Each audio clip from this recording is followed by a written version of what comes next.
Hey folks, happy Monday. So just doing some exam style questions that you may get on a typical GCSE maths. But this one here is from a Key Stage 3 SATs paper that was sat obviously many years ago, okay, like the old spec here for Key Stage 3. So it says find the value of x. 6 plus 2x is equal to x minus 6. So our job here is obviously rearrange and make x the subject.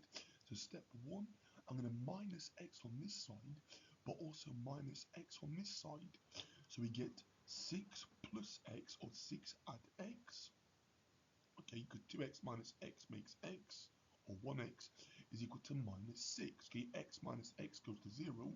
And I'm then going to subtract 6 on both sides to balance each side here respectively. So we have x is equal to minus 6 minus 6. So be careful here, guys, is minus 12 or negative 12.